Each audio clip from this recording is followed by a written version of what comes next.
एक नई वीडियो के साथ आज मैं फिर हाजिर हूं, आपका होस्ट और दोस्त विक्रांत जोशी। आपका स्वागत करता हूं मेरे रिव्यू मास्टर में, जिसमें हम लेके आते हैं दिन भर की स्पेस और डिफेंस न्यूज की टॉप खबरें। मैंने देखा है कि आप में से जितने लोग मेरी वीडियो देखते हैं उसमें से मैक्सिमम लोगों ने मुझे सब्सक्राइब नहीं किया हुआ है। आंकड़ा आपकी स्क्रीन पर है, तो अभी सब्सक्राइब करें। मुझे लगता है कि जब 1 लाख लोग इस वीडियो को देखें तो एटलीस्ट 40,000 लोगों को तो आज सब्सक्राइब जरूर करना चाहिए इस चैनल को। यदि आप मुझे ट्विटर पर फॉलो करना चाहते हैं तो लिंक डिस्क्रिप्शन में मिल जाएगा और स्क्रीन पर भी मिल जाएगा। अपनी सबसे पहले खबर की बात करेंगे तो वो भारत चीन जो स्टैंड ऑफ चल रहा है उससे रिलेटेड निकलकर सामने आई है और अब पाकिस्तान भी इसमें कूद पड़ा है। वो कैसे, वो आगे डिस्कस करेंगे हम लोग। पहले कल की जो मीटिंग हुई थी, लेफ्टिनेंट जनरल लेवल की मीटिंग जो हुई, जो तीसरी मीटिंग थी भारत और चीन के बीच में, उससे क्या निकल कर आया ये बात कर लेते हैं। अगर ब्रीफ में बात किया जाए, संक्षिप्त में बात किया जाए, तो इससे कुछ भी निकलकर सामने नहीं आया। दोनों ही तरफ ने कहा कि डीएस्केलेशन होना चाहिए और 22 जून में जो डिसाइड हुआ था उसके हिसाब से होना चाहिए, पर यह क्लियर दिख रहा है कि दोनों ही पक्ष डीएस्केलेशन नहीं कर रहे हैं ग्राउंड पे। भारत का जो मानना है वो सही मानना है कि चीन ने एग्रेशन दिखाया है, प्रोवोक किया है, इसलिए चीन पीछे हटे, पर चीन का यह मानना है कि भारत पीछे हटे। अगर पेंगोंग त्सो की बात की जाए तो चीन ये चाहता है कि भारत फिंगर 2 तक चला जाए, जिसके लिए अभी जो भारत फिंगर 4 पे है वहां की जो बेस है उसको डिसमेंटल करना पड़ेगा।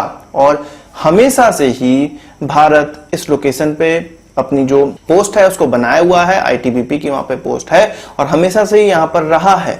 और भारत चीन से ये चाहता है कि वो फिंगर 6 तक पीछे चला जाए, पर चीन ये कह रहा है कि जब भारत फिंगर 2 पर जाएगा तभी वो फिंगर 6 पर जाएगा।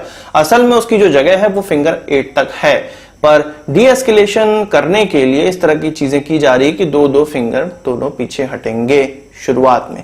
पर चीन ये चाहता है कि पहले हम हटें, पर हम ये चाहते हैं कि पहले चीन हटे, क्योंकि चीन ने इस सब चीजों की शुरुआत की है। इसी बीच चीन ने कुछ 20,000 सैनिक और लगा दिए हैं पूरे एलएसी में, भारत ने कुछ 30,000 से ज्यादा सैनिक और लगा दिए हैं एलएसी पे। यानी कि जो डिस्कशन हो रहा है, जो पीस टॉक हो रही है, वो पीस टॉक नहीं हो रही है, वो एक्चुअल में एक दबाव की जो टॉक है वो हो रही है।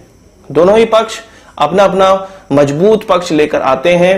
भारत जो कई देशों के साथ भारत को जो सपोर्ट मिल रहा है वह लेकर मीटिंग में जाता है और चीन अपने पाकिस्तान को लेकर उस मीटिंग में जाता है और जो उनका बिल्डअप है उसको लेकर जाता है। दोनों ही पक्ष एक दूसरे पर प्रेशर डालने का प्रयास करते हैं, जिसका कोई नतीजा नहीं निकलता है। फिर दोनों ही पक्ष अपने अपने काम में लग जाते हैं और ट्रूप बिल्डअप में लग जाते हैं।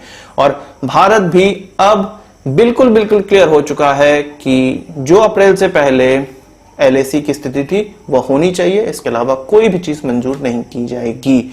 एक सही कदम है, मैं ये मानता हूं, चीन के खिलाफ। वहीं कल हमारे रक्षा मंत्री लद्दाख जाएंगे, ईस्टर्न लद्दाख जाएंगे और वहां पर देखेंगे कि किस प्रकार की जो सिनारियो है वो किस प्रकार का चल रहा है, क्या हमारी तैयारियां हैं और क्या चीज की और ज्यादा आवश्यकता है। वहीं 3 देश कल मैंने आपको बताया था जो कि यूएनएससी में स्थान रखते हैं, परमानेंट मेंबरशिप रखते हैं, वो भारत के साथ है, जिसमें कि यूके अभी तक भारत के साथ नहीं था। अब आज बोरिस जॉनसन का जो वक्तव्य है वो सामने आया है, पर वो भारत के पक्ष में नहीं आया है, पर जो चीन ने हांगकांग के खिलाफ जो एक नया लॉ पास किया है जो कि उनकी स्वायत्तता को हनन करेगा, उसके खिलाफ बोरिस जॉनसन ने कहा है कि जो ब्रिटिश नागरिकों के साथ ये विश्वासघात हुआ है, जो ब्रिटिश से चीन का करार था उस पर यह विश्वासघात हुआ है, चीन ने ये जो गलत लॉ लाया है वो उसके लिए चीन को वो जिम्मेदार मानता है और इस पे वो चीन पर वो कड़े कदम लेगा। यानी कि हो सकता है कि भारत और चीन के स्टैंड ऑफ में वह भी भारत के साथ अब जुड़ जाए।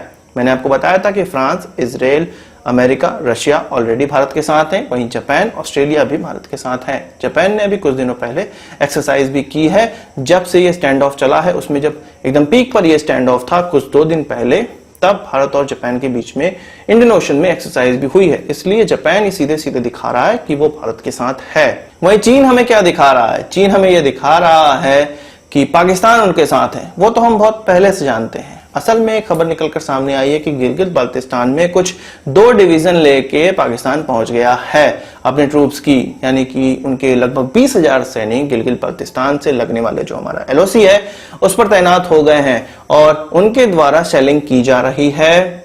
इन जो ट्रूप्स है इनके द्वारा नहीं, जो कई लोकेशन पे उनके द्वारा सेलिंग की जाती है, सीज फायर वायलेशन किया जाता है, वो जारी है, जिसका जवाब भारत दे रहा है और उनके 2 सैनिक भी मारे गए हैं। इसमें बहुत से लोग इस चीज को कह रहे हैं टू फ्रंट वॉर, पर मैं इसको टू फ्रंट वॉर नहीं मानता हूं। टू फ्रंट वॉर तब होगी जब पाकिस्तान अपनी इकोनॉमी से लड़ रहा हो, अपने पैसे से लड़ रहा हो भारत से, और चीन अपने पैसे से लड़ रहा हो। पर यहां पर केस अलग दिख रहा है। यहां पर मेनली अब मुझे लगता है कि पाकिस्तान सामने आ जाएगा। वो किस प्रकार से?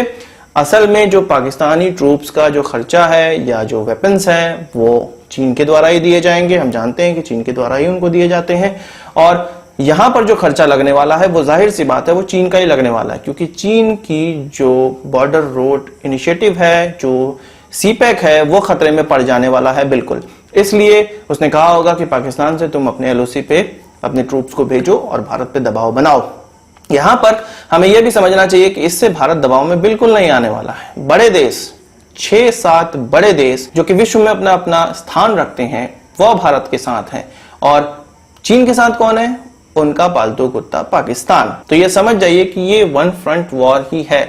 जो खर्चा है वो पूरी तरह से चीन को ही वहन करना पड़ेगा, और ये चीन जानता है कि कितने भी फ्रंट वो खोल दे, पैसा चीन से ही जाने वाला है। वहीं एक चीज और यहां संभावना बन सकती है, चीन अपने सैनिकों को हो सकता है लड़ाई में ना उतारे, वो इधर से भारत पे दबाव डालता रहेगा, लद्दाख पर भारत से दबाव डालता रहेगा और पीस टॉक की बात करेगा। पर हो सकता है कि पाकिस्तान की तरफ से घुसपैठ करवाए, उनके ट्रूप्स हो सकता है हमला करें और सीधा हमला कर सकते हैं, क्योंकि पाकिस्तान के लिए उनके लोगों की जान की कीमत नहीं है, पर चीन के लिए उनके लोगों की जान की कीमत है। वो भले ही प्रोपेगेंडा फैलाता है, भले ही अग्रेशन दिखाता है, पर उनके यदि कोई लोग मारे जाते हैं तो वो अपना मुंह दिखाने काबिल नहीं रहता है। और ये चीज हम लोगों ने देखी भी है, वो किस प्रकार से अपने लोगों की मृत्यु छुपाते हैं।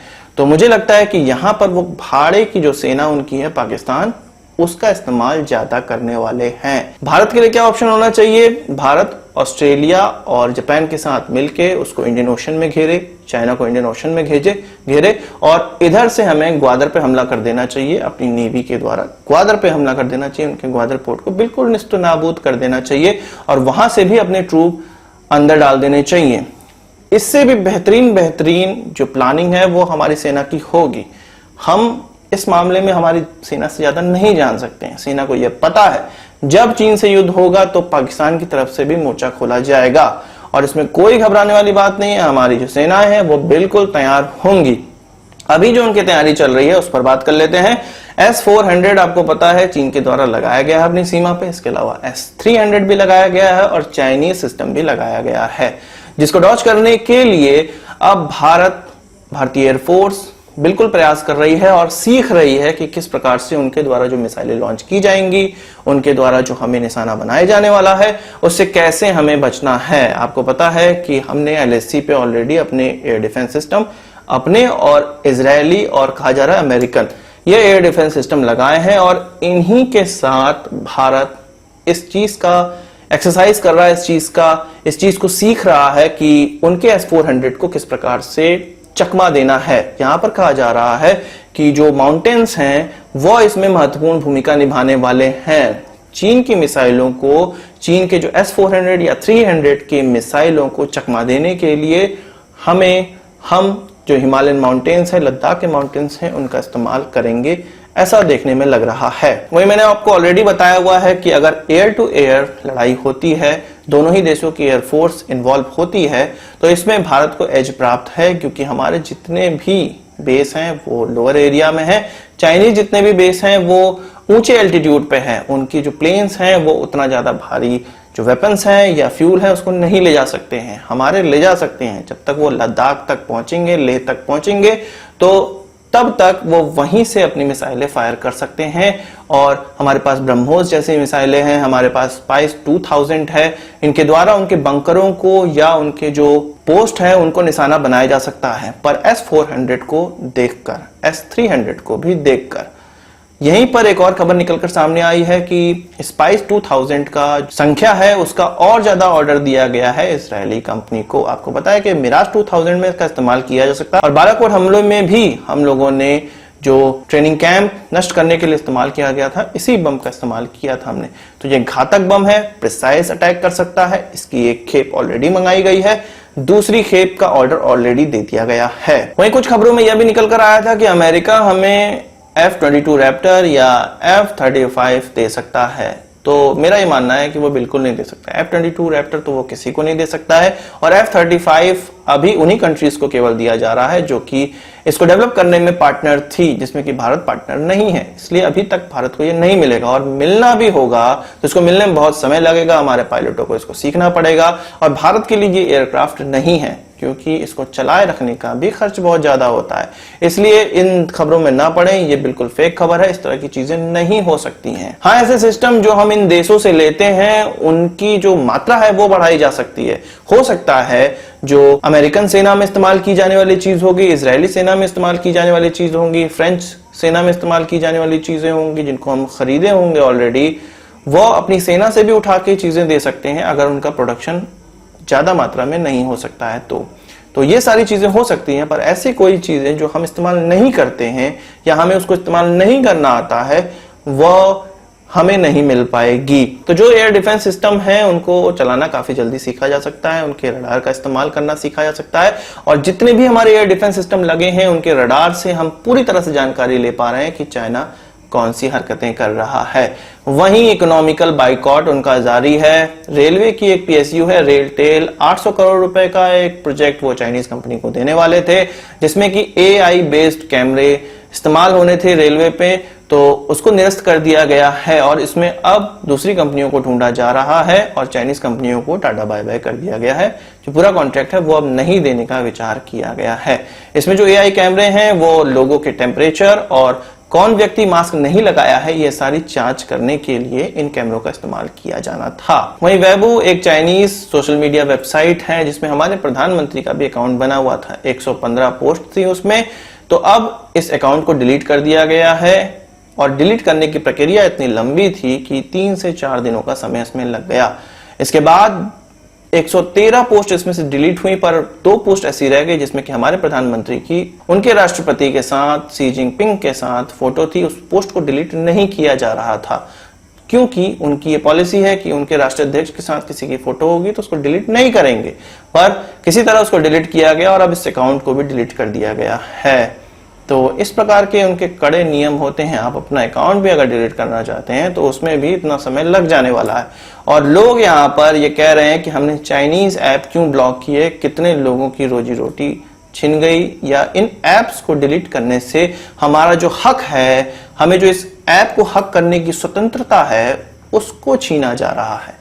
कितनी बेवकूफी भरी ये बात है, और इसके लिए लोग कोर्ट तक जाने लगे हैं और कोर्ट में पक्ष रखने लगे हैं। जाहिर सी बात है कि ये सब पेड़ है, इनको चीनियों ने पैसे दिए हैं। और मैंने एक बार ये कहा भी था कि जो चीनी सेना अपने ऊपर भारतीयों से 3 गुना ज्यादा खर्च करती है, वो इन्हीं सब चीजों में करती है। वो उनको तनख्वाह देने में नहीं करती है, दूसरे देशों की मीडिया और लोगों को, राजनेताओं को खरीदने में करती है। आज की इस वीडियो के लिए बस इतना ही। आशा करता हूं आपको वीडियो पसंद आया होगा, आप इसको एक बड़ा थम्स अप जरूर देंगे। इस वीडियो से संबंधित कोई सवाल सुझाव हो तो कमेंट बॉक्स में जरूर लाइएगा, और यदि आपने हमारा चैनल तो सब्सक्राइब नहीं किया है उसे भी कर लीजिए, क्योंकि हम इस प्रकार की वीडियो लाते रहते हैं। नमस्कार, थैंक यू, जय हिंद।